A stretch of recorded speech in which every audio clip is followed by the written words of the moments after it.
What's up, y'all? Welcome back to the Us vs. Them YouTube channel. I'm your host, Vince, and we're going to get into the last three fights for the fight night coming up this weekend. Taira versus Hung Sung Park. First fight we're going to be talking about today is Esteban Ribovics versus Elvis Brener.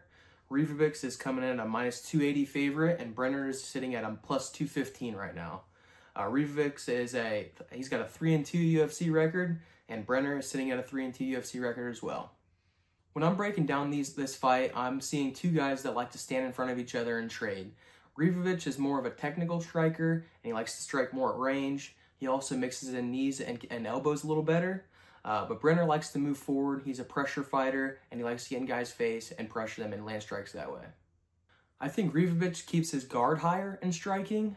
So when Brener's going to be thrown, I see he's not landing as clean of shots as Ribovics will be landing. But Brener's pace will be a factor here. He likes to push forward, and Ribovics does not like to throw. He doesn't fight as well on his back foot. Ribovics' takedown defense was the reason for his first loss in the UFC. He lost to Loik Radzhabov or whatever, and he just couldn't stop the takedowns. When it comes to Brener does mix in takedowns well with his striking, but he doesn't have good control on top. We saw that in a lot of his fights where he gets on top and people are able to sweep him or reverse him or whatever. And with that being said, I don't really see grappling being too much of a factor here. I see this being more of a striking fight. Another factor in this fight is the cardio. In past fights with Brener, we've seen him push through being tired, which shows his grittiness. But when comparison to Ribovics, we've never really even seen him tired.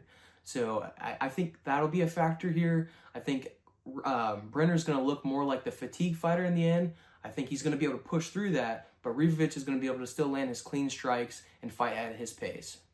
As far as my official prediction, I'm leaning towards Ribovics by decision. I think he'll land the cleaner strikes, the straighter strikes. I think when Brener's throwing back, he's not going to be landing as cleanly because the guard's going to be high. I don't think Ribovics has the pop in his hands to get the KO, so I'm going with Ribovics by decision. The co-main event for this weekend is going to be Chris Duncan versus Mateusz Rębecki.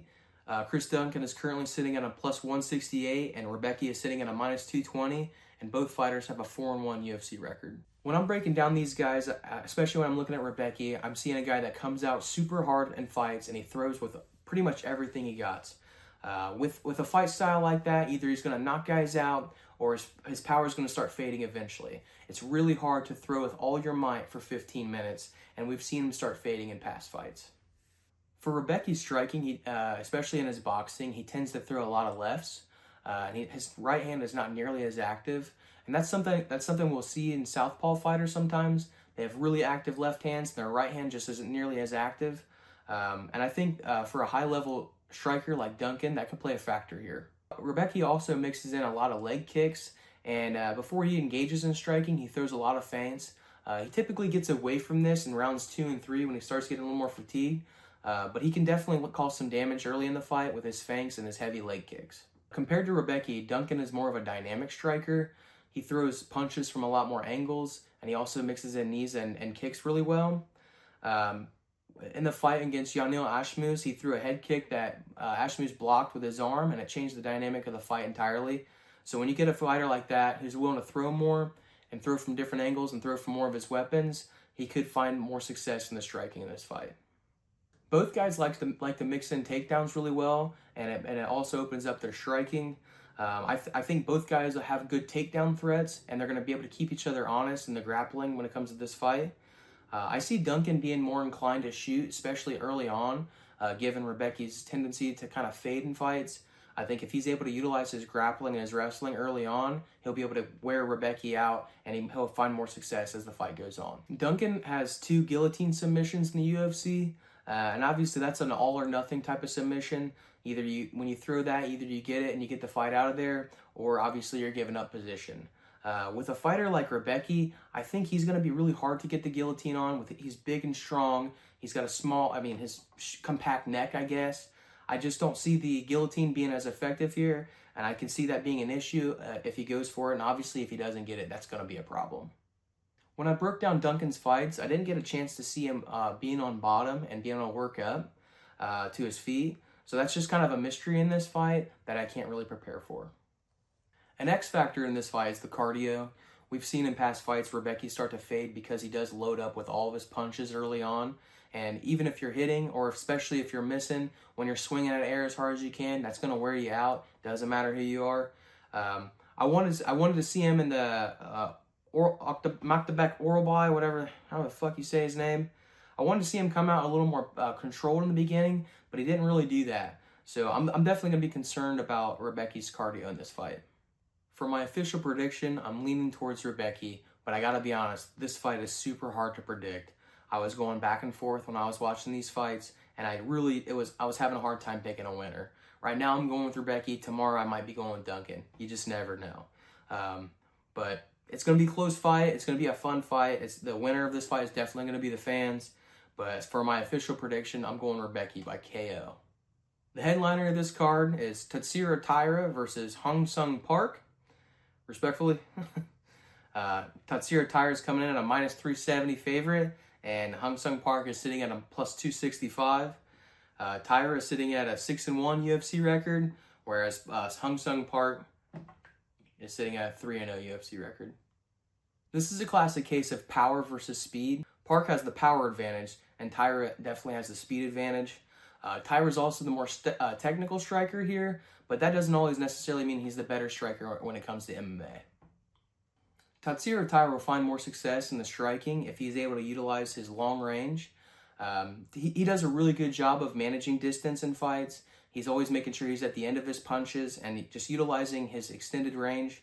So I think that when he's fighting at range, he's going to find more success in the striking in this fight. Obviously, Parker's going to be looking for opportunities to close the distance and work inside. I think he's going to be able to find damaging shots when he gets here, but I don't think he'll be able to get here often. And I also think when he's in close, he's got to be very mindful of Taira's tie clinch. When I'm watching the grappling of these two fighters in past fights, I was really, really impressed with Taira's just smooth transitions and his ability to grapple in general. He utilizes his wrestling to control people on bottom, and he's really, really good at controlling with good downward pressure, and he utilizes his jiu-jitsu for clean transitions. We've seen some really clean transitions from him, and he probably is, in my opinion, the best grappler in this division. When it comes to When it comes to Park's grappling, we've seen him have some rear naked choke finishes. I think he had 2 or 3 in a row. He's had a couple in the UFC, but when I'm breaking down that footage, a lot of his finishes for submissions comes from damages in the striking. He's not really necessarily out-grappling people. He's just finding damage where they go to the ground, finding more damage in ground and pound until they give up their back, and that's where he locks in the RNC. It's super effective, but I'm not sure how much it's going to play a factor in this fight. For my official prediction, I'm going to go with Taira for sure. I think he has more paths to victory. I think he's definitely the better grappler. I think he has clean striking, and he'll be able to utilize his range really well. He also can lean on having 5-round experience in the UFC already. He lost a split decision fight to Brener, but obviously that was a 5-round fight. It was a main event. So with him having a second opportunity to have a main event and a 5-round fight, and this being Park's first opportunity for a 5-round fight, I'm leaning towards the experience of Taira to get this one done. So for my official prediction, I'm going Taira by submission. All right, guys, that's all I got for you today. We've already broken down all the fights, so I'm going to spend the rest of the time taking all that data and trying to plug in a perfect parlay for us to maximize our profits this weekend. I definitely have an eye on 2 parlays and potentially even a 3rd parlay, and I definitely see some money-making opportunities. We've predicted some underdogs to win, and I want to add them to the parlays to really beef it up. So make sure you come tomorrow for tomorrow's video and get those parlays. And that's all I got for you guys today. I'm fucking out.